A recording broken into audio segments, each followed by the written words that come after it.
joined by Lewis Ferguson. Fergie, thanks very much for coming on, mate. How are you doing? Aye, all good, mate. All good. Looking forward to this. Finally got it done, eh? Aye, it's been a while, man. It's been a while. We'll start off with the quick fire questions. Put you under a wee bit here straight away. Here we go. Your go-to karaoke song?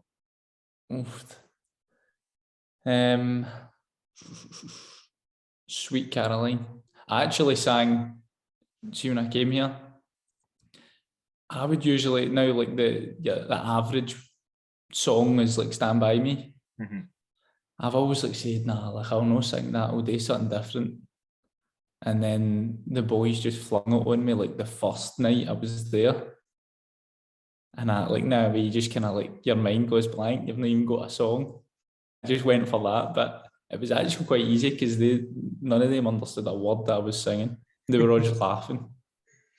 Your best mate in football? I've had loads, man. I had loads at Aberdeen. I can't just pick one, but like I see through like the past 4 years, like see whatever club I'm at, I'm always close with like everybody. Do you know what I mean?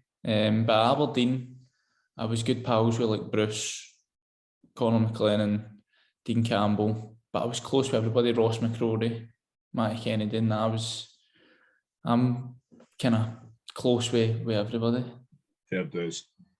Your best teammate you've played with on a night out? Say that again? The best player that you've played with on a night out? Who are you choosing to go with? Joe Lewis. Joe Lewis? Hilarious. Aye. Fair play. Wasn't expecting that. Nah, I don't think many people would expect it, but honestly, he has you in stitches. Honestly, I could go at myself with Joe and he would have me laughing constantly. I mean, he's so funny. The worst roommate for an away game? I always roomed with Conor McLennan, like every time. And he was actually alright, so I've never really had I've never had a bad experience. So I was with him, like Scotland 21s as well. I was with Conor. All the time at Aberdeen, I was with Conor. And he was good, to be fair. We were quite close, so it was decent, get a good laugh. So I've not really had a bad experience. The biggest character you've played with in the first story that comes to your head about them? Biggest character? I'm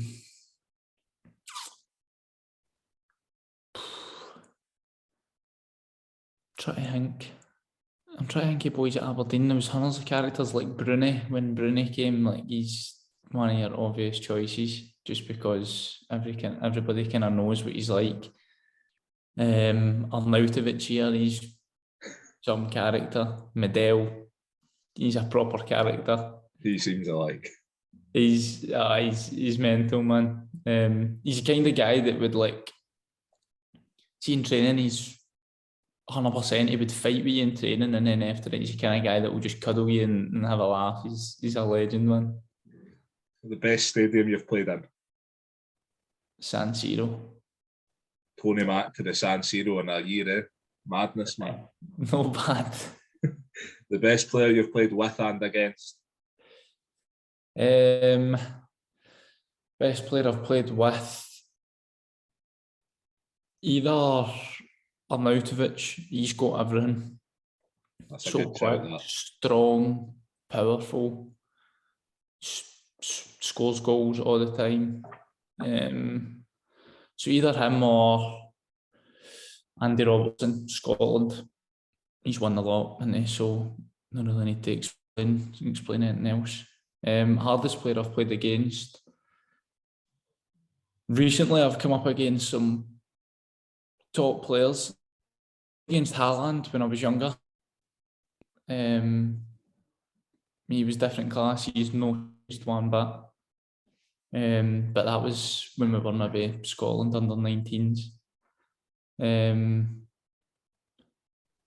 Recently played against Napoli. See the Georgian winger? He's ridiculous. So good, man. He made me within like the first. I was going to say that. It was one of the ones when I actually thought 100% that he's going to try and make me here. So I closed my legs and he still managed to go through, but it didn't count because he didn't get it on the other side. But he's unreal, man. I've never heard of him until this year. And he's so good, mate. He just takes, see, every time he gets the ball, he just runs at the fullback and 9 times out of 10 beats him. He's so good, man. Did I see you go down with an injury after they megged you? No, I that swear was you late. did. No, that was late on. The boy, that wasn't a meg. The boy just kind of flicked it past me, but it needs me right in the calf. Oh, was it? Aye, and I was already dead. I hadn't played 90 minutes for about 4 months, and I just spent 90 minutes playing against Napoli, probably one of the best teams in Europe now. Aye, comfortably. Boy just need me right in the calf, and my calf just seized up. It's still sore now. But I was dead, man. Favourite goal you've scored? Goal against Burnley. I thought about that. Aye, that's the best one. And the best five-a-side team of players you've played with and why? Put yourself in if you like. Aye, keeper. I'm going to go Craig Gordon, Scotland. Whenever I've been in squads over the past year or that, see, even in games and that, everybody sees he pulls off ridiculous saves all the time. But even in training and that, man, it's so good. See him, we're doing crossing and finishing, whatever, he's the only keeper that's ever saved one of my penalties as well, so I'll put him in. Defenders, I'll go Andy Robertson again, and playing at top level. Marcel's in it, so there's only 2 more. Aye. I'll put in Gary Medell. What a guy. Love him, eh? Aye, hero. He's a hero, man. He's just so busy and would not give you a second to own the ball. And when he's got the ball, he's technically really good as well. And Arnautovic, spoke about him as well. Just powerful, strong, rapid, man. See when he goes forward, so quick, and he scores all the time. His feet are good, and he scored so many goals for us. So I'll go with that. Gordon, Robertson, Medell, Arnautovic, Ferguson. That's a very good team. That's maybe gone up there as the top team I've had set so far. That's not getting beaten, I don't know. So we'll go into it, mate. Let's start off. What's your early football memories? So my early football memories, basically, when I could walk, I would be kicking a ball because I was born into a football family. I've got 2 older brothers, so they're obviously football. So growing up, I was constantly out playing in the street with my big brothers and their pals and my pals. So my earliest football memories playing on the street. And then I kind of watched my dad when he was at Aki's, but I can't really remember. I can't remember what age I was, but I was young when I was watching him, so I can't really remember much of my dad when he was playing. And then obviously went to Rangers games and Scotland games to watch my Uncle Barry, so probably the earliest football memories for me. How big an influence have your dad and your uncle had on your career so far? Aye, especially my dad, because I'm around him all the time, do you know what I mean? Because I grew up in the same house, do you know what I mean? And then when I started playing, he does kind of take a back seat sometimes and just lets me go on with it, but he always has his input and will always watches every game possible. Used to, when I was growing up, when I was playing boys club and pro youth and that, my dad be at like every single game, used to take me all the time. And like I always used to think he was so critical with me. Do you know what I mean? Like, but I know, like I can remember sometimes getting in the motor thinking, I've played well here. But my dad's the kind of guy that would just pick out wee bits that I hadn't done well, which is kind of good because it keeps you grounded and that. But never, like, he's the kind of guy that would never let me get too far ahead of myself. So he was always just kind of nitpicking at wee things, trying to make me better, obviously. Does he still do that now? He's more complimentary now. Is he? Aye, he is, to be fair, but there's still times I speak to my Daniel every day, and he'll send me a message before every game.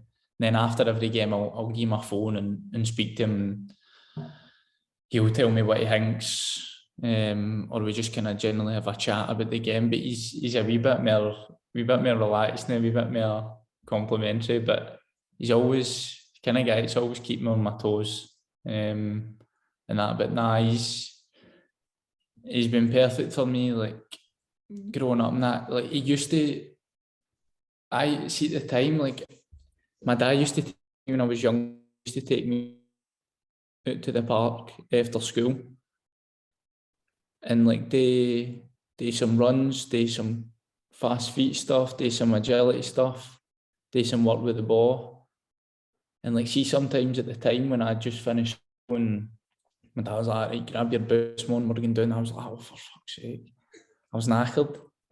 she is and I used to go and do it all the time, and he used to take me all the time and just work on like wee individual things. And see, now that I'm kind of older and understand football a bit more and what he was doing for me, it was top notch, because at that time, probably other young boys weren't out doing extra that much. Do you know what I mean? And he had me out doing extra all the time. And when I look back on it now and I understand why he's doing it, he done it, sorry. It couldn't have helped me anymore. You'll be doing that with your kids soon, mate. I know. The parts in Bologna. Project Mbappe, I'm going to have them kicking a ball before they can walk, man. So came through at Rangers, released at 14, is that right? Aye, so I started at Mill United Boys Club in Hamilton. I always played like a year above there. And then I we actually played Rangers in a game once. And then after that, kind of got picked up by Rangers. I must have been about maybe 8 or 9 year old at that time. So I went into Rangers, went into Money Park, and then ended up like you sign, I can't remember what it's called, but you sign your sort of contract thing for the pro youth. I was there for 4 years, I loved it, man. Like taking in and training at Murray Park all the time. I was in there 3 times a week, training, and then obviously a game at the weekend. The facilities are like top notch, so good for young players. So I absolutely loved it. And then I used to get like day release and that for school. So on like Thursdays and that, I used to miss school when I would go in and train at Murray Park, which was brilliant, and loved it. I loved it there, but in the end, they obviously thought I wasn't good enough, which was fair enough. It's a game of opinions in it. But I was still young, like still developing that. I wasn't the tallest either. I was always quite small at that age. But nah, I think it was maybe under 14s. They brought in a lot of new boys. And they were all quite physically strong, big, quick. And I was a wee bit different. I was obviously quite late development, and all the boys started playing. And then for maybe 6 months, I just couldn't get a game. When I was maybe, I think I was 13 or 14. And then they ended up releasing me. which was heartbreaking, man, because like I was a Rangers fan and was going into Murray Park all the time, training, playing, would watch the first team and that, had dreams of playing there. And then to kind of have that setback when you're that age, man, it was tough. But I just went after that and like kicked on for there. I think in hindsight, it's probably one of the best things that ever happened to you. Aye, 100%. 100%. Was there ever... Aye. Go on. Sorry, what were you saying? I was just going to say, like, I don't think you never really know what's going to happen, didn't you know? Aye, I know. But in hindsight, probably the best thing that could have happened to me, because like the track record that Aki's had at the time of bringing through young boys, putting them into the first team, going and playing as many games as possible. Aki's are the club that would give you that sort of platform at a young age, because as soon as they think he's good enough, it doesn't matter what age you're, they'll put you in. So that kind of thing was in the back of my head when I went to Aki's. I thought there's a chance of getting through the ranks here and kicking on and getting into the first team. What is it about Hamilton that you think they do so well in terms of bringing players through? I think what I just kind of said there, like, see, I think a lot of clubs will have top young players and they'll maybe be a wee bit hesitant to kind of fling them in. Whereas Aki's, even like when they were in the Premier League at this time, Aye, they don't hesitate to put a young player in. They'll chuck him in, see how he gets on, and more times than no, the boys can handle themselves. So I think that's kind of one of the reasons they're no hesitant to fling a young boy in and chuck him into big games, and because it's in the Premier League, like, you know what I mean, you need to win games, but they've got that sort of that's what Aki's is all about. It's all about bringing through players through the academy, through all the ages, and bringing them into the first team. and after doing well at Hamilton, when did you first see the interest for Aberdeen? So I broke into Aki's first team in the January. I've been in squads and that for that full year. I'd went away pre-season with them in Marbella and done really well. And I was just itching to kick on and get into the first team, but it took to January. And then they put me in and I done really well. We got some good results and stayed up, but I was at a contract at the end of the season. They'd obviously offered me a contract at the time, but I can just remember driving home after training once. I think it was my dad actually that was running me home, and then when I get in the house, my dad had spoke to my agent and stuff, and we knew there was a wee bit of interest for Aberdeen, and then for there on just kind of spoke to them and spoke to the manager, spoke to McInnes, and I think everybody that signed or signs under McInnes will tell you this, like, see, as soon as you speak to him on the phone, you want to sign for him. I've heard other folks saying that. Aye, everybody will say that. Everybody will say that. I don't know what it is about him, but like, see when he speaks to you that first time on the phone, I'm sure it's probably the same for everybody else, but I just got a proper good feeling off him. What type of things was he saying? See, to be honest, like, I can't remember exactly like what he was saying, but I can remember the feeling. Aye. When I put the phone down, I thought, I want to play for him. That was the kind of feeling I got straight away. So, like, it wasn't as if he needed to convince me to come up to Aberdeen, because it's a big club, massive club. And it was a step up and it was a step in the right direction. But see, just after speaking to him, as soon as I put the phone down, my mind was made up. And the other thing that he'd done that I thought was brilliant, at the time when I was kind of talking to Aberdeen, I was still young and I would also have to move out the house and that. So I had spoke to him, and then I can remember him saying to me, go and put your mum on. And I was like, all right. And I went through, because my mum was a wee bit like worried about me leaving the house kind of thing. Do you know what I mean? Because I was still young in that, and I'd be moving, I'd be living myself and that. But he just went on the phone to my mum and just like reassured her that they'd look after me. Brilliant, Him and his staff would look after me. If there was ever any problems, they would be there to help, and that all that sort of stuff. And he kind of put my mum's mind at ease and me moving out. So after he'd done that, I just thought that was not a lot of managers would do that. So I thought that was good. But honestly, anybody that signs for McInnes will tell you as soon as you speak to him, you want to play for him. See during like the whole tribunal saga, what's going through your head at that point? Nothing, like, because it's nothing to do with me. Do you know think about it? Nah, because like I didn't need to do anything. It's between the clubs. It's nothing. Of course, it's about me. Do you know what I mean? I know. Like, I take nothing to do with all that. So it's literally just the two clubs. I don't know. They must have been negotiating a fee. They obviously Aberdeen had to pay a fee, a development fee.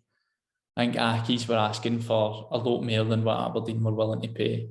So then it goes to the tribunal. But genuinely, I knew nothing about it. Like I don't even know now how much it was, exactly how much it was they paid. I'm sure it was like 200 grand or something like that. Aye, it was something like that, but I don't even know the exact figure, because it was like, it's nothing to do with me. So like it wasn't really in the back of my mind. I think I had signed for Aberdeen at the time, because it was that sort of thing was going on while I was playing. Aye. I was focusing on my football and that genuinely never really came into my thoughts. See when Aberdeen first signed you, what was the plan for you at the time? Because I think a lot of folk kind of thought like it would be more a long-term sort of project, but you went in straight away just flying. Aye, I think when I signed, everybody, like you just said, like everybody would have thought the same thing. Like maybe just going up as a squad player, but when I spoke to McInnes and that, he said to me, he says, you'll play for me. When I spoke to him, he says, if you can do what I believe you can do, he says, you'll go and play for me.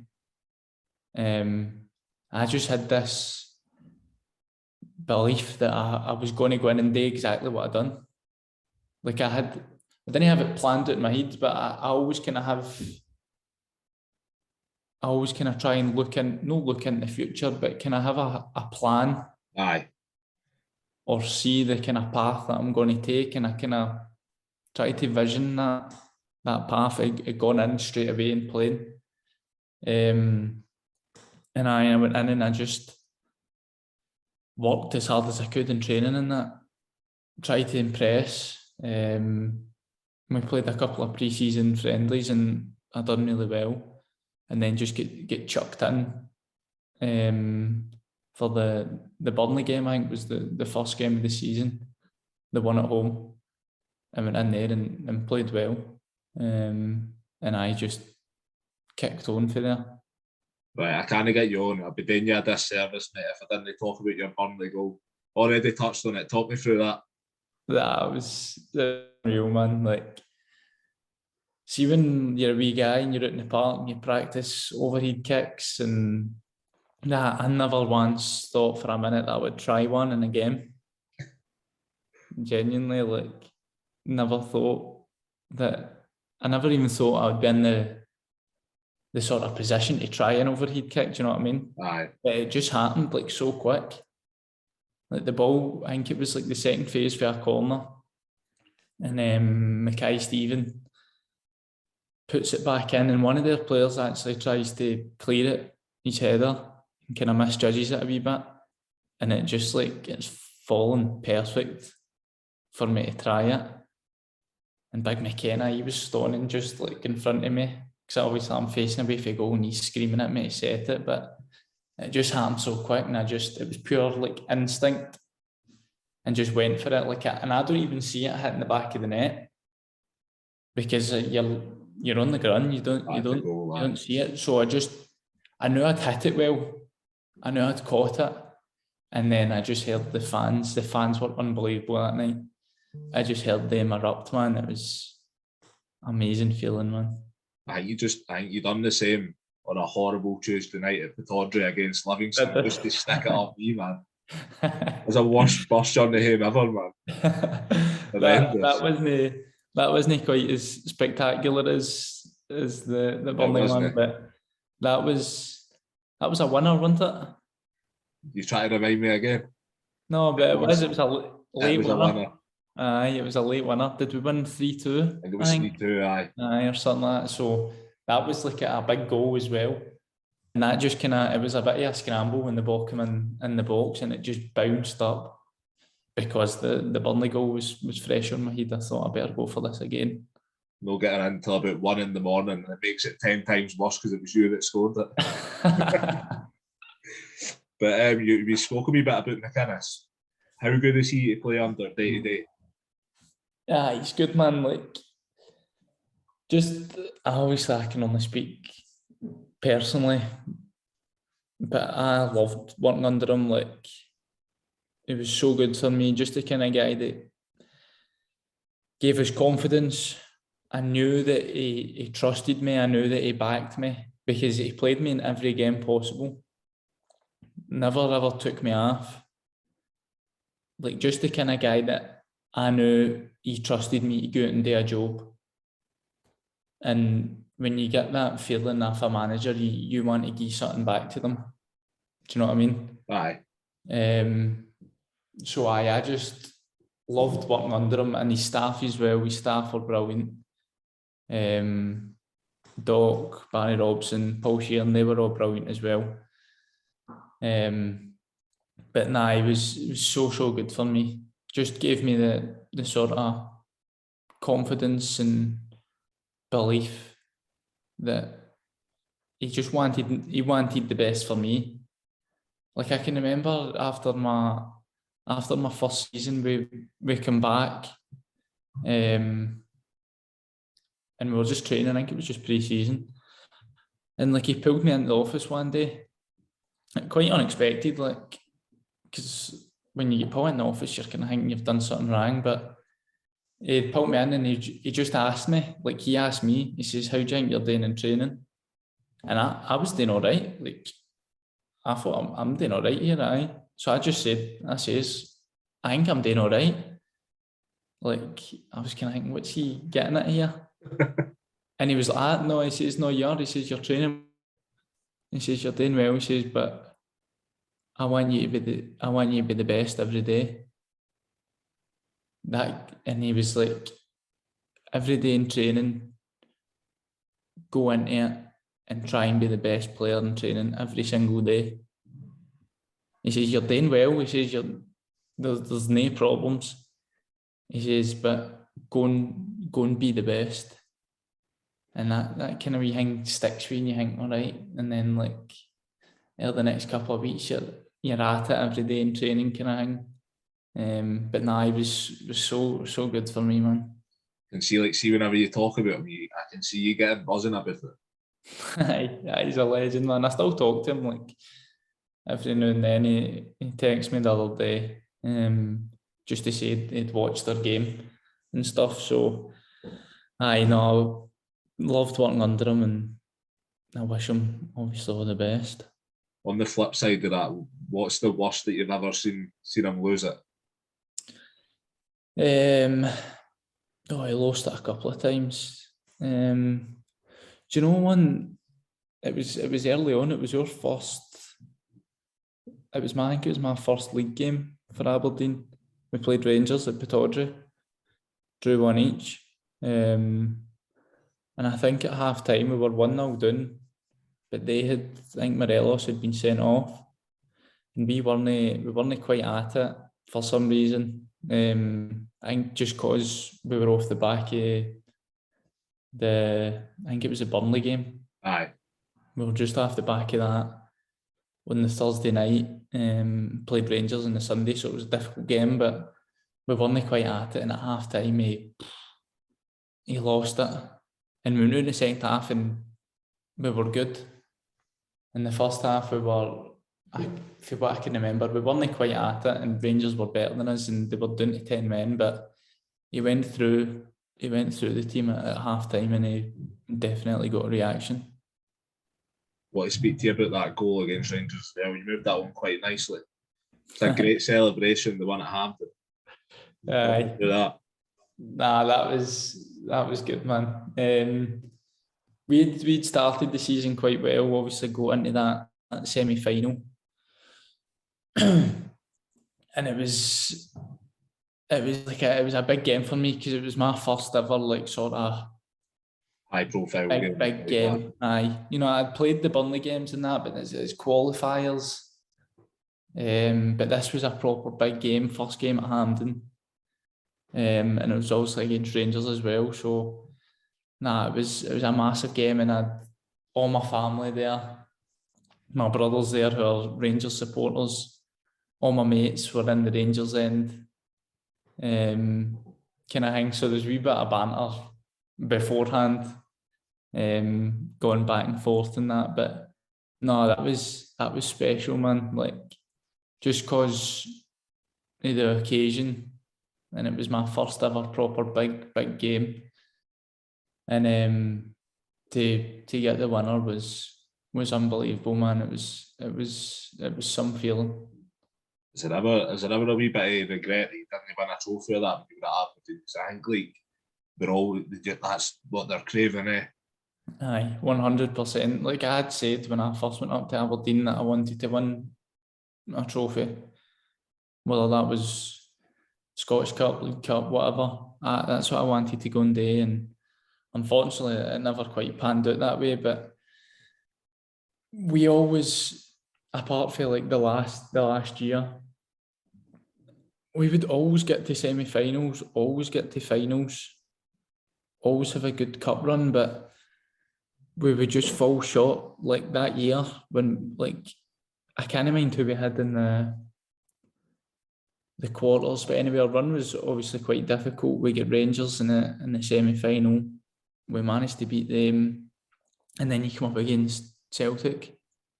I think it was under Brendan Rodgers at the time. Aye. So like, when you're going to win a cup, you need to be the best anyway.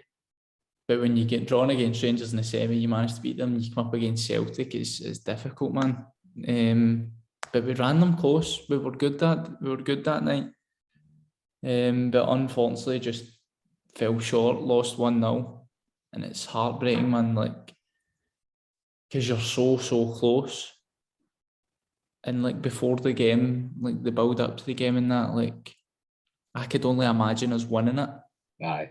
Sort of thing, do you know what I mean? And then when we lost, man, it was difficult. But we bounced back right after that final. I think we went to Ibrox and won 1-0, which only a couple of days later, which was some result, but we pulled off some brilliant results that year. But that's one thing that definitely I wanted to go and win a trophy. That's one regret, but things don't pan out sometimes the way you want them to. Wanted to ask you as well, see when Stephen Glass comes in, because he probably played the way that you see football being played and the way you want to play. What do you think it was that just didn't quite work with that? I'm not too sure, because he was actually a really good coach. I've seen that. He was a good guy as well. I got on great with him. But when he first came in, I probably spent the most time with anybody speaking to him, because it was at the time when Watford had put a bid in. So, like, my head was all over the place that summer. And that sort of pre-season I was speaking to him all the time. And he was really good with me, to be fair, like, really honest. It wasn't as if I was going in champing his door and we were arguing and whatever. But I would go in and speak to him quite often to kind of see what the situation was and what was going on. Because when a Premier League club, they had just been promoted to the Premier League. When a Premier League club want to come and take you, you want to go. Do you know what I mean? Especially like, at the age you were as well. Aye, and just having the chance to go and play in that league, like I want to go and play in the Premier League. I still do, and that chance came, and I thought to myself, I need to take this. Like, I might never get this chance ever again. No many players in the world get the chance to play in the Premier League. So when Watford had been putting the bids in and stuff, like, I was my head was all over the shop because I wanted to go. Aberdeen didn't want to sell me. And it was difficult, man. So I'd spent a lot of time speaking to him one-to-one. And I actually got on really good with him. And he was a good coach. And his staff were good as well. And I enjoyed the way he wanted us to play. It was good. What you just said there, it's proper football. Wanted us to play out for the back. Wanted us to keep possession, all the rotations, and like it's modern football nowadays. Aye. Do you know what I mean? And him and his staff were really good, and I got on brilliant with them. Loved working under them. But unfortunately, it just didn't pan out maybe the way everybody wanted it to, because the players wanted it to work, the staff obviously wanted it to work, and we were just losing too many games. Like, we were dominating every game we went into, maybe apart from the Old Firm, but in terms of possession and chances created, we were dominating teams, and then we would just lose a goal. Aye, no, that's probably a fair assessment. Aye, it just became like, no habit, but like it just became this thing where we would dominate games and lose 1-0, or dominate games, lose 2-1, and like teams were having 2 shots on target and scoring. Do you know what I mean? Aye. Like, it wasn't as if we were playing terrible. We were just causing ourselves problems by like mistakes defensively and that. But I enjoyed working under him, and I enjoyed the way the training and stuff, the way he wanted to go and play was really good. And I got on great with him. So I actually really enjoyed working under him.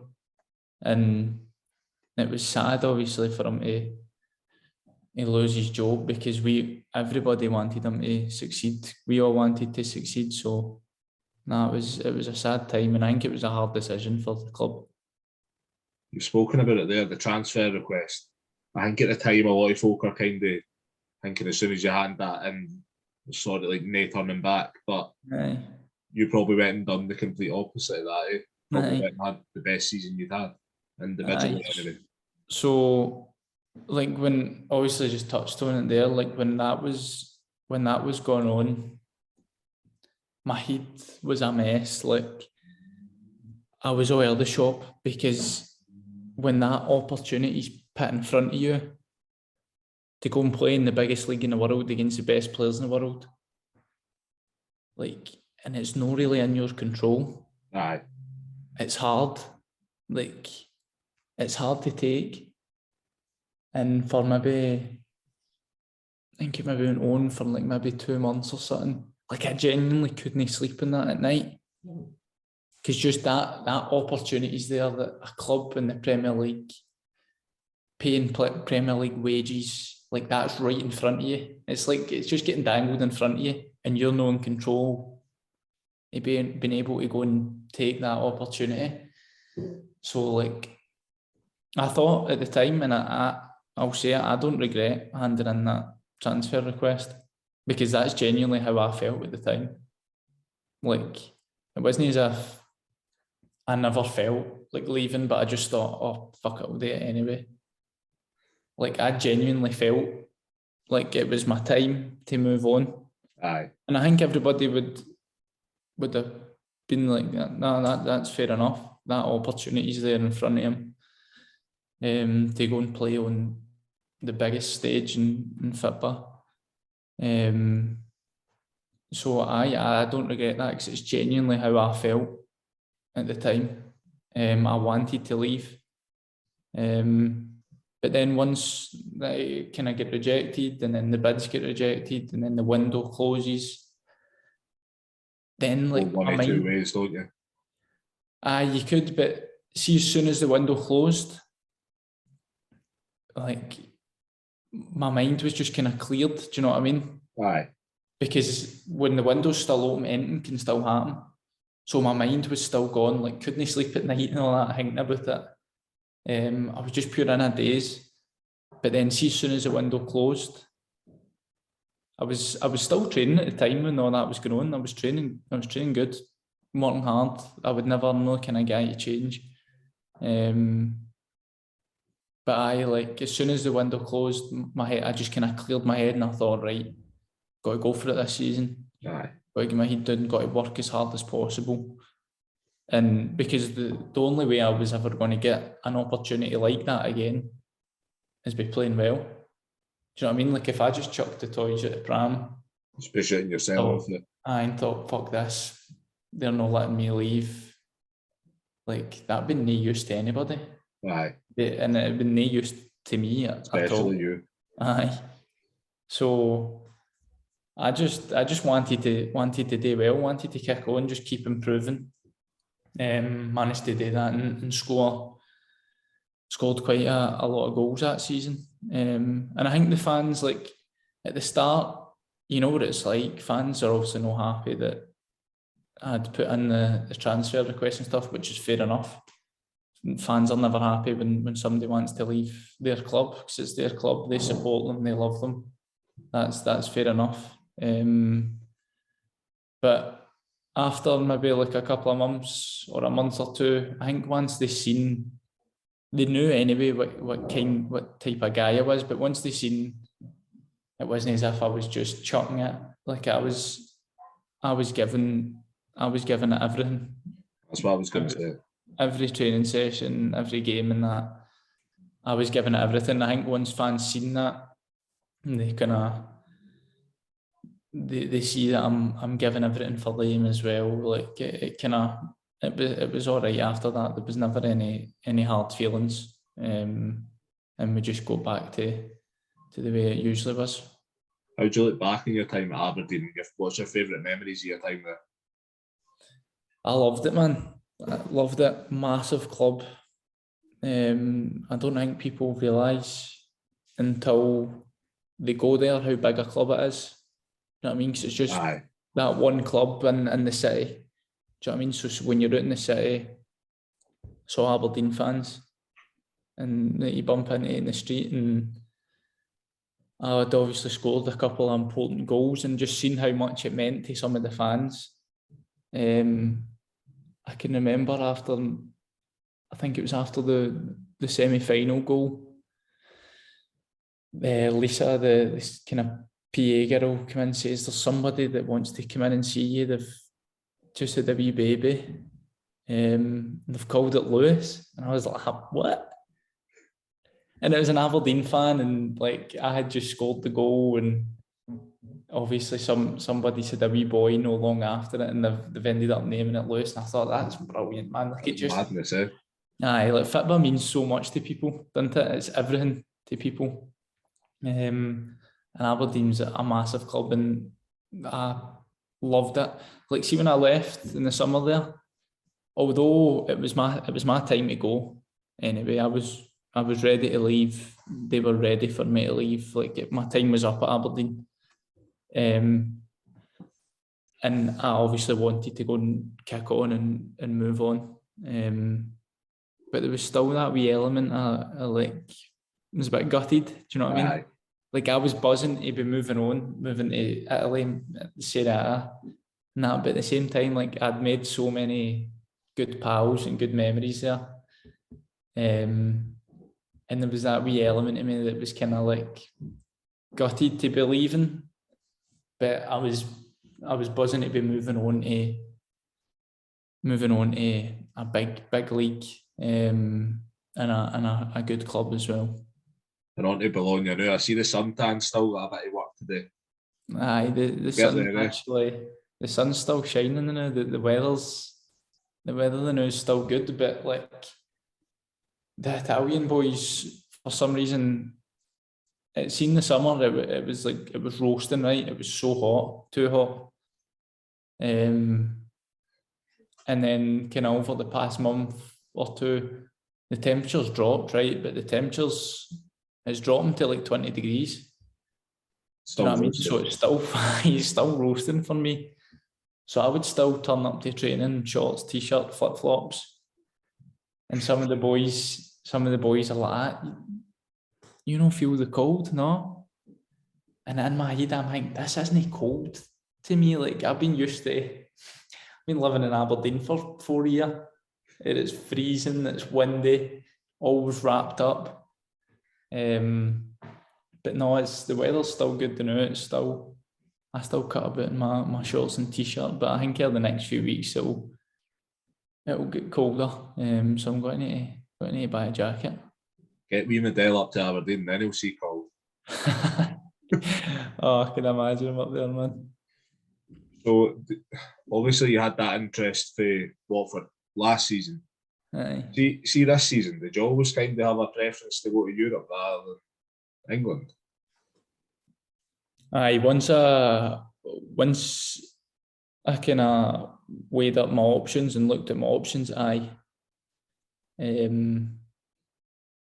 But like, I would have went to England if this wasn't an option. Do you know what I mean? Aye. But once I weighed up my options and I seen what I had in front of me, I just get a feeling that moving abroad, it was obviously Italy that there was a couple teams in Italy that was interested. So once I kind of heard of that interest and stuff, I thought I need to give this a go. Like genuinely, what's the worst? That was the kind of mindset I had, was what's the worst that could happen moving out here, moving to the Serie A. Like in my mind, I knew that I'm going to improve, I'm going to kick on, I'm going to get better, of course. But I was thinking, there was also that wee bit in the back of my mind was, what if it doesn't go as well as planned? But like, I would just move back home. I would move back to the UK. I would find a club back home, back in the UK, whether it was Scotland, England. So genuinely, interest, I'm sure. My mindset was just like, just go for it, man. Just like, no many players feel like Scotland, or maybe even England as well, like get the opportunity to come here and play abroad. Do you know what I mean? It's not really been a thing. There's only been a small number of players over the last few years that have actually done it. So I kind of wanted to be different as well, wanted to go and try something different, something that's no normal. Because boys that maybe do well in Scotland would maybe move into the Championship or moved into the Premier League if they're doing really well. But no, this was just something different, something that really intrigued me. Moving abroad, different culture, different language. I just thought, let's go for it. Because it's a life experience as well, isn't it? Do you get the feeling that for back home there's a lot more folk sort of like rooting you on to do well than there would be if you'd maybe went down south or something like that? Probably, aye, because I probably think they probably respect the fact that I've thought I'm not just in the sort of normal route that players would take. I'm going to go and do something different and go to a different country in Europe, and it's like different style of football, different everything. So I think people back home probably respect that decision, and that's probably why they're maybe rooting for me to do well. I think even if I wasn't over here, like, see when other Scottish boys would like come here, like likes of Hickey, aye, you want them to go and do well. aye, you do. It doesn't matter what team you support. Like, I bet you 90% of fans in Scotland, when Hickey came in here, would have thought, I want him to go and do well there and kick on. So I think people respect the decision to come in here. What's been the main differences on and off the park? What's been your biggest eye opener? Well, the obvious ones, the quality of player is obviously higher. You're training with top pros, top international players, guys that have played at the top level, the likes of Medel or Nautovic, these sort of players that have played Premier League. Medel's played La Liga. Do you know what I mean? Like, these guys have played at the top level, so you can tell straight away. And we've got some proper good players. The level is obviously higher, but it's physical as well. The first thing I noticed, first training session, like, I think everybody knows Italian football is physical, but I think everybody's got this idea that it's dead slow. You've got time on the ball and it's dead kind of one pace. It's not like that. See, once you're playing and you don't get as much time on the ball as you think, so you need to be switched on and you need to be really good technically as well, because you're constantly under pressure. There's always that press, and it's physical as well, so boys will come in and smash you. But my first training session, like, I can always remember when I was at Aberdeen, the three managers I worked under, McInnes, Glass and Goodwin, like, see, before the games at the end, maybe if on a Friday or whatever, if we've got a game at the weekend, they always kind of said, lads, watch your tackles, don't do anything daft, no smashing into each other. And then, like, in training, one of my first training sessions, like, boys were proper smashing into each other, proper tackles. And it's like, nobody argues or nothing. It's just like smash into each other, everybody just gets up and gets on with it. So it's proper physical. I didn't think it would be like that. And obviously watching it on the telly, like I just said earlier, kind of looks slow and looks as if boys have got time in the ball, but I can say for experience it's not quite like that. I mean, there's obviously a lot of differences, but talk me through a day in the life for you at Bologna. I have like the same routine every single day. Like, I do the same things. I don't know what it is. It's a bit weird, but like, I just know that it works for me. So I'll just get up in the morning. I get ready in about 10 minutes, man. So I'll just get up, get ready, head into training. We train all the time. Like, we don't get much days off. We train a lot. So just head into training, breakfast. I do the gym for an hour before training now. I never really used to do that. When I was at Aberdeen, I would always be in the gym, maybe after training that, doing a bit. And before training, sometimes I would go in and maybe go on the bike for 10 minutes, whatever. But now, like, we've got like 4 sports scientists. There's so much staff. But like, I'm on like a sort of, I've got my own programme, what to do before training. And I'm genuinely in the gym for about an hour before training, doing stuff in there. And then just basically get ready to go and train, and then we'll train, come back, have lunch. It varies different days, because on a Tuesday and a Wednesday we'll do a double. Right, okay. A double session. So then we would maybe train in the afternoon, or sometimes we don't train, we'll just do a gym session, and we'll have a meeting on video. So I'll come home, go to sleep. I sleep every day in the afternoon. So honestly, as soon as I get in for I'm always training's hard. So whenever I get in for training, I'm always a bit knackered. So I just fire the telly on and I fall asleep. Brilliant. I do it every single Not day. bad, that. I'll nap without doubt. And then just go up.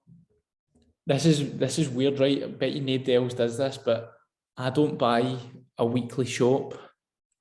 I'll go to the shop every single day to get my dinner. Do you know what I mean? There's a supermarket not far from me, maybe like a 10-minute walk.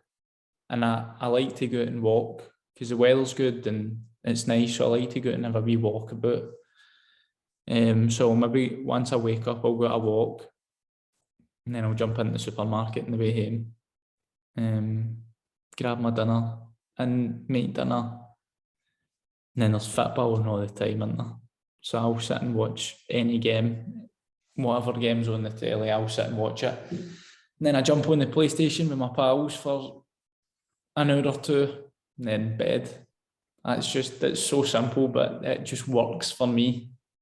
And I know it works for me. So that's what I do. But in my days off and that, I'll go into I don't live too far from the city centre. I'm just kind of like on the outskirts of the city centre so I can walk in. And it's a beautiful city, man. It's so nice, like proper, typical Italian. And the shops are all really good. So I'll go in and have a walk about the city, and the city's dead busy as well. So in my days off, I'll go in and have a walk about the city, or I've got, like last week I got the train into Milan, done a bit of shopping and stuff. So it's quite good that way. Where Bologna is, and the trains are rapid here. I mind that from when I've been involved in that. I can get to Milan within about an hour on the quick train. So if I'm ever bored in a day off, I can jump to Milan, Florence, Venice, all these kind of places. So I'm never short of places to visit. You saying about dinner there? What are you making? Bolognese, pasta, pizza? No, Peter, I'm trying to stay off of pizza. Just your average chicken, vegetables, rice, or pasta. I've not quite made a bolognese yet. Bologna is like the home, obviously, a bolognese. So when I go out for a meal, I'll go out maybe once a week or so to get a meal. The food there here is top notch, man. Tremendous. It's impossible to get a bad meal. Every restaurant I've been into, like, see when I came here, I'd asked a few of the Italian lads. I says, what's a nice restaurant I can go to in the city with my family or whatever? And they're just like, any. Like, it doesn't matter. Like, you'll no get a bad meal. And they're actually spot on. Like, every restaurant I've been in, the food's top notch, man.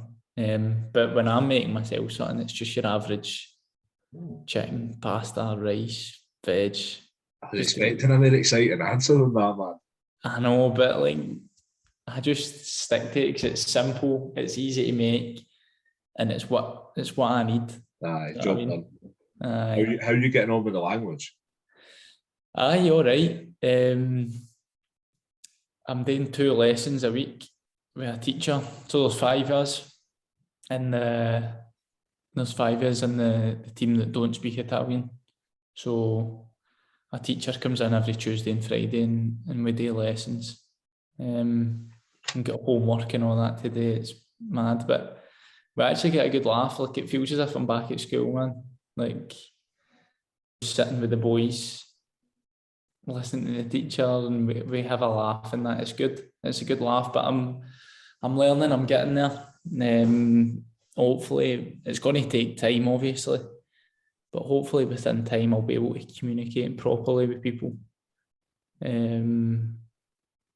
But it's harder for me because I speak English to learn another language. Do you know what I mean? See the other lads that are maybe like Dutch, and there's a few South American lads that speak Spanish. It's easier for them to learn Italian rather than me. And the teacher had said that to me because, like, you can't translate things word for word.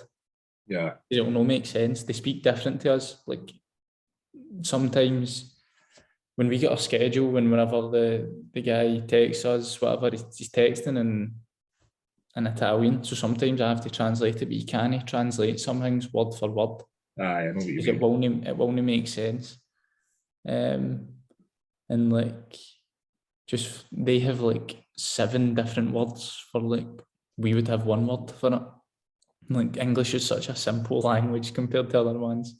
And there's like masculine and feminine words that change all the time, and it's hard sometimes, but I think just the more I do it, the better I'll get, and it'll become much easier.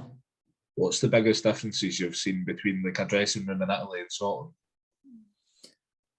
It's definitely different, but like it's still a normal dressing room where you go in, you have a good laugh. There's always a carry on, whatever. It's kind of the same in that way. But I think, like in our dressing room in Aberdeen was good, man. We had some funny guys, and you see some weird shit. I can't even think it off the top of my head, but just some of the things that go on in a Scottish dressing room are too, and probably foreign boys would never even imagine people doing it. So the changing room's quite chilled out here, but it's good. We get a good laugh in that. There's so many languages in the changing room as well. So there's Italian boys that are also speaking Italian. There's South American boys speaking Spanish. Dutch boys speaking Dutch.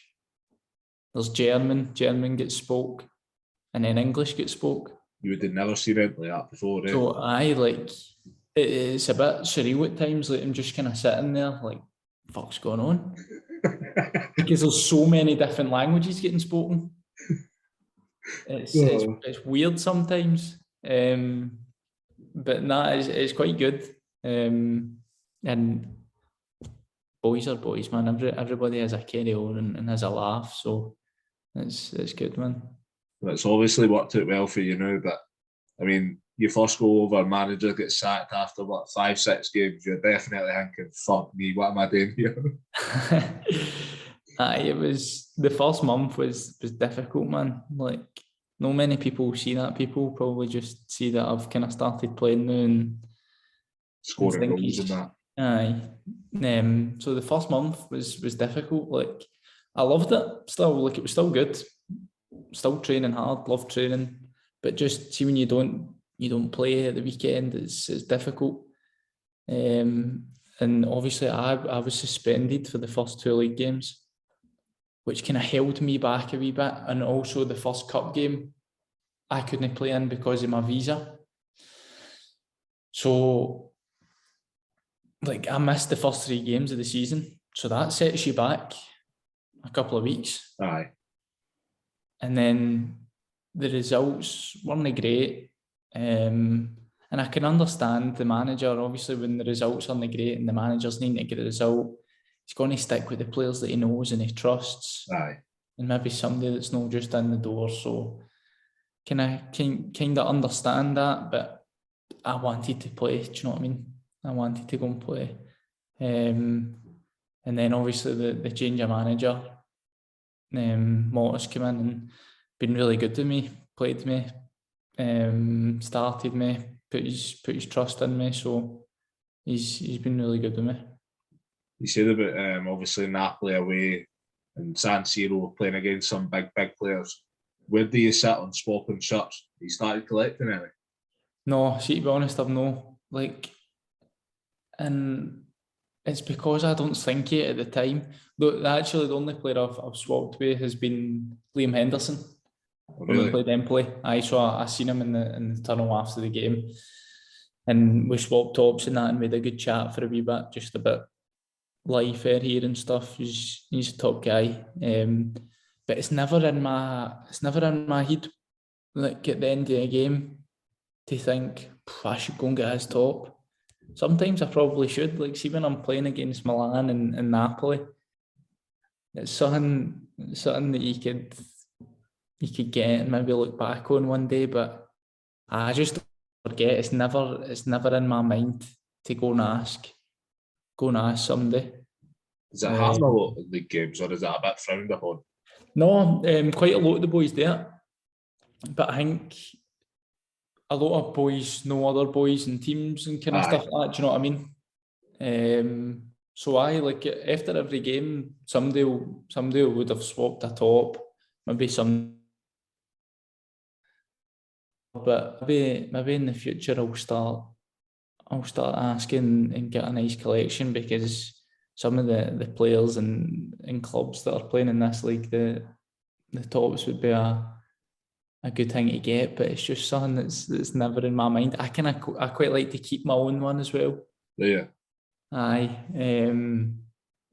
But no, I maybe should try and get a couple. You're playing against some massive names, eh? Some players I know, like some players just unbothered about it. Aye. I just wanted to know what you thought. Aye. I think I'm kind of like that, but at the same time, I would love a nice collection, a nice taps. Do you know what I mean? That'll be you every week now. I've spoke about it. I'm fearing in case somebody knocks me back. Well, that can't happen, man. Unbearable. Imagine. Biggest ready ever. I know. They wouldn't understand me as well asking them. Just have to do the old point. Aye. You seem to be playing a bit further forward, like at Aberdeen. Is that something you enjoy? I genuinely don't mind where I play. Like, I enjoyed when I first went into Aberdeen, played further forward, enjoyed it. Ended up playing a wee bit deeper. Still enjoyed it. Anywhere in the middle of the park, I'm quite happy to go and play and feel as if I can do a job. But the manager here wants me to play a wee bit further forward. Wants me to go and hit the box and score goals and that. So no, it's been good. You get a wee bit of freedom playing that sort of role. Because you've got that sort of safety of the sitting midfielder that's behind you. You can bomb on, you can make runs, you can hit the box and get in the score sheet. And I've managed to do that a couple of times. So far, so good. And now you've started obviously breaking into team scoring as well, you're enjoying it a lot more than you were at the start. No that you weren't enjoying it, but you know what I mean. Aye, like you said, I know that I wasn't enjoying it. I was loving it.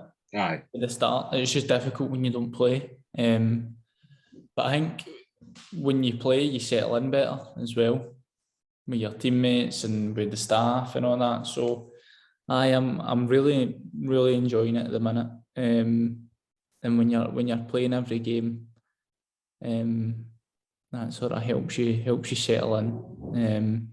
And it's obviously made me enjoy it more. Like, I loved it at the start. It was brilliant, but just that wee thing I know playing was kind of hurting me. But now that I'm playing, and I'm starting to properly settle in and get a run of games, I'm loving it.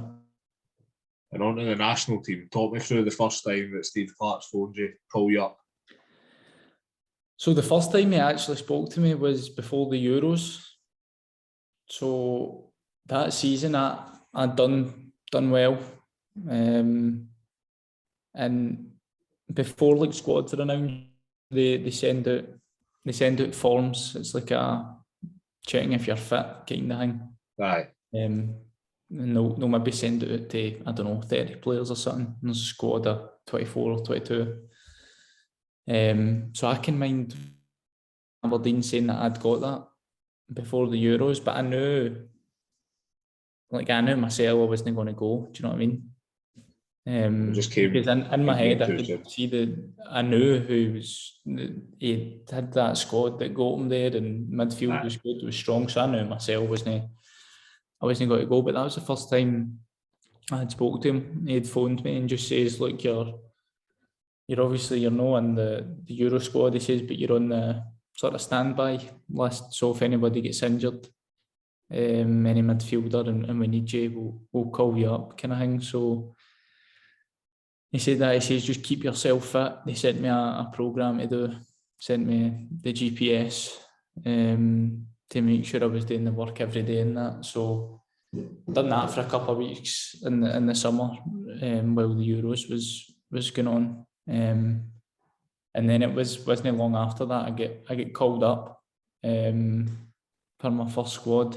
And he didn't phone me the first time he called me up. I think when he phones you, he's telling you he's not calling you up, kind of thing. Do you know what I mean? Oh, one of them. So I get my first call up that September, and I was delighted, man. Made my debut the first game. I was only on the park for maybe 4 minutes or something, but it means the world to you. Like, see, if you're a wee boy, you want to go and play for your country. It's everybody's dream.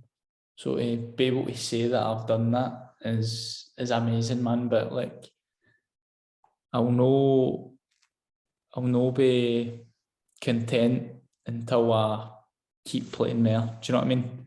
Like, I know a lot of people say one cap's enough for me. Played for my country, like, brilliant. Aye. I can understand people saying that, but for me, I want to play as many games as possible. Do you know what I mean? Like, I've only got 4 caps now. Like, if I retired with 4 caps, I'd be gutted. Would so you? I'll not be. Aye, because I feel as I know what you're saying. Aye, but I understand when people say like 1 cap, that will do it. I'd like, take 4 caps, I think.